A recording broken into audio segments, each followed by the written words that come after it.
You will never be my true wife.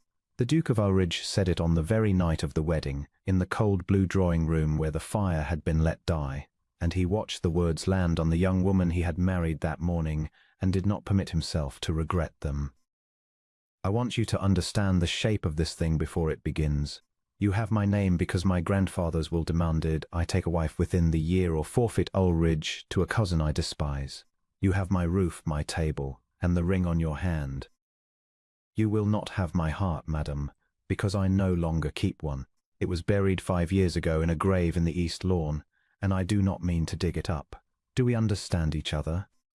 Georgiana Vane, Georgiana, Duchess of Ulridge, as of 9 hours prior, regarded him across the dead hearth with a composure that would have unsettled him had he been paying closer attention.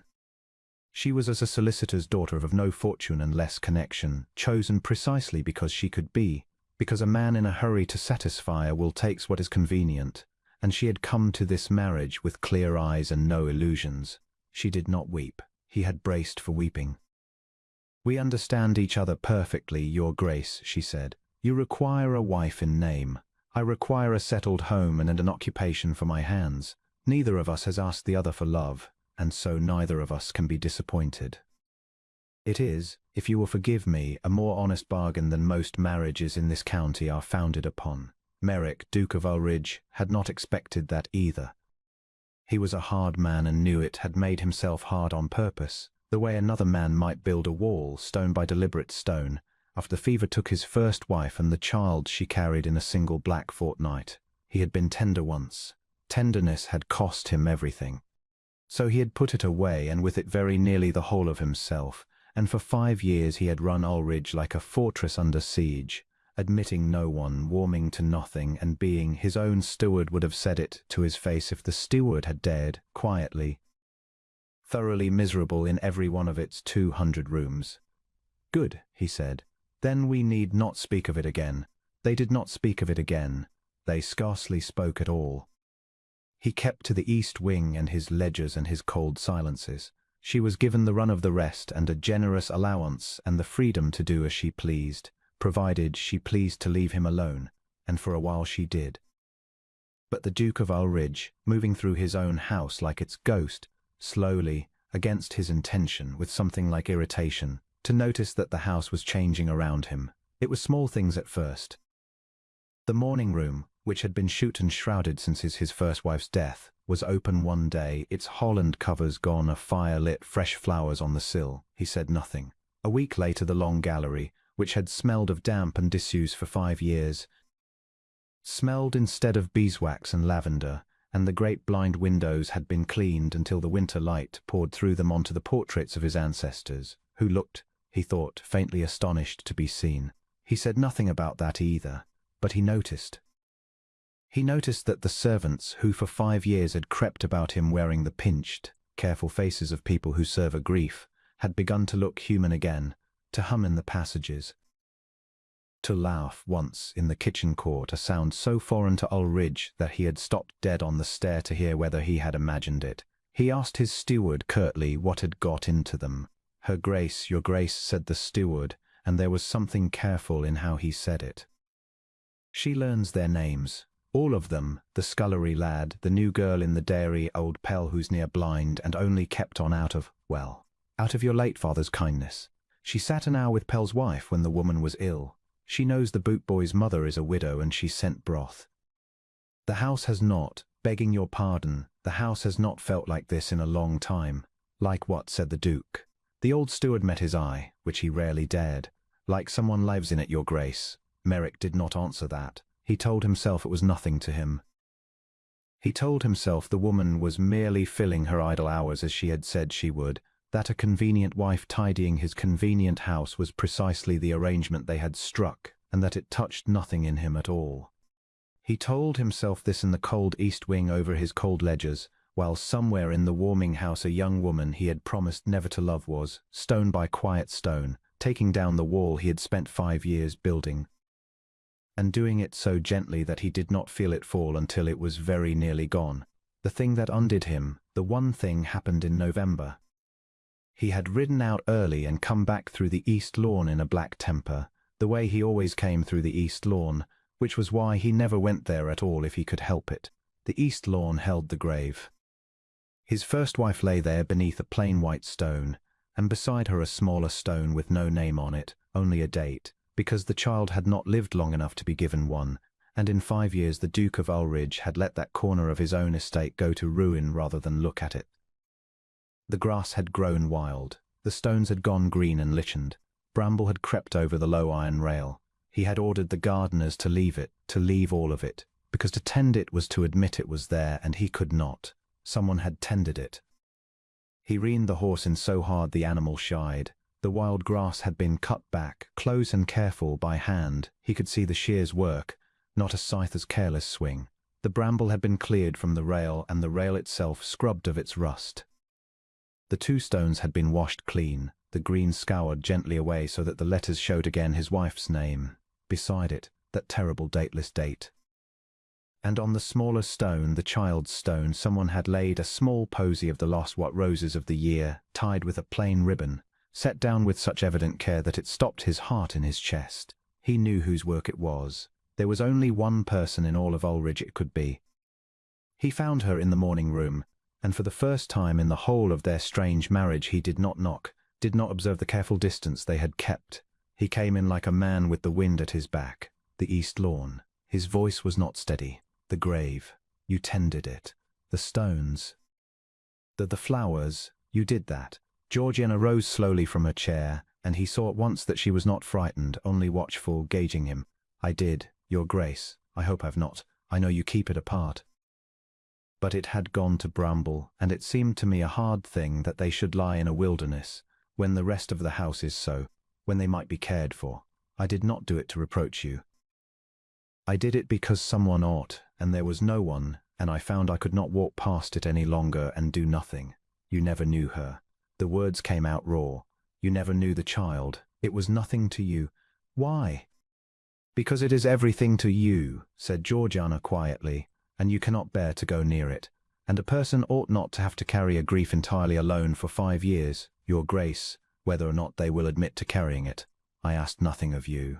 I said nothing to you.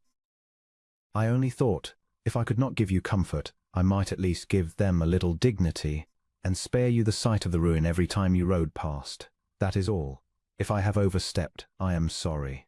But I am not sorry I did it. The Duke of Ulridge stood in the warm morning room she had brought back to life, and something that had been frozen solid in him for 5 years cracked from end to end. He had told her she would never be his true wife.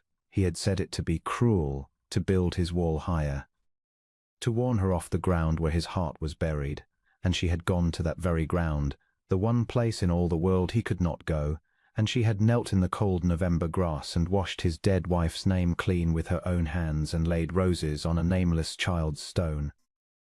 And she had done it silently, asking nothing, expecting nothing, simply because it was decent and he was suffering, and she could not walk suffering and do nothing. That was who she was.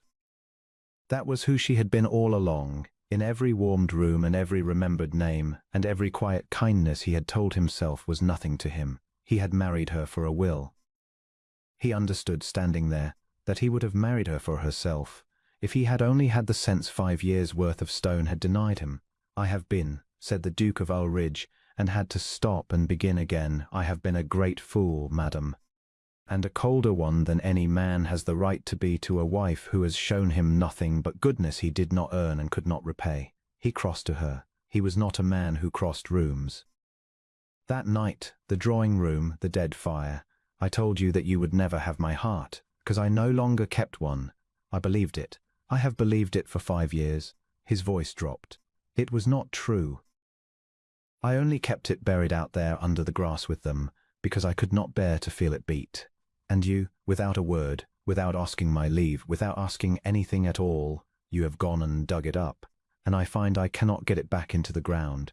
I do not want to. He saw her breath catch. Your Grace, Merrick. He took her hands, the hands that scrubbed the stones, cut back the bramble, tied the ribbon on the roses, and held them as though they were the only warm thing in a cold world, which he was beginning to understand they were.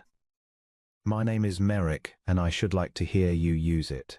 Georgiana, I made you a bargain founded on the coldest thing in me. and you have spent these months answering it with the warmest thing in you, and I have been too much a coward to see what was plainly happening in my own house. You did the one thing no living soul had dared to do.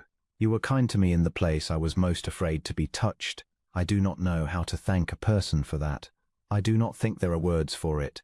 You need not thank me, she whispered. I did not do it to be thanked. I know. His thumb moved over her knuckles. That is exactly why it has undone me. Everyone else who has come near me these 5 years has wanted something, my name, my consequence, my end of a bargain.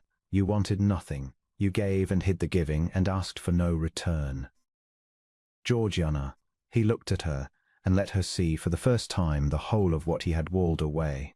I told you that you would never be my true wife. I was wrong, as I have been wrong about nearly everything since the day I decided to stop feeling. You are the truest thing in this house. You made it a home while I was busy making it a tomb.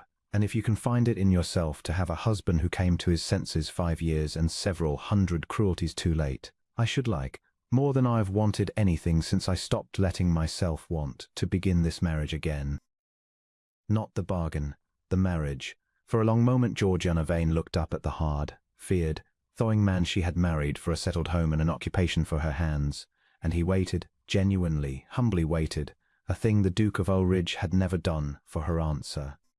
I have no wish to begin it again, she said at last, and his heart dropped before she finished gently, because I do not wish to lose these months. I would not give back a single warmed room or remembered name, not even the cold ones at the beginning, when you frightened me and I decided I would simply be kind to you anyway and see what happened. I do not want to begin again, Merrick. I want to go on, from here. With you as you are, and not as you decided to pretend to be. He laughed the broken, wondering laugh of a man who has been let out of a long imprisonment, and he lifted her cut and scrubbed and rose-scented hands to his lips, and he was not ashamed, for the first time in 5 years, that his eyes were wet. They walked out to the east lawn together that afternoon, the Duke and his true wife, and he stood at last at the grave he had not been able to face, with her hand in his, and he told her about the two who lay beneath the clean white stones. The wife and the child he had loved and lost and locked away, and grieved them properly, aloud, held, for the first time. And then he tended the grave himself on his knees in the cold grass beside her, and left it cared for, and rode home to the warm house that had become a home, and to the marriage of convenience that had become, without either of them quite meaning it to, the deepest love of his life.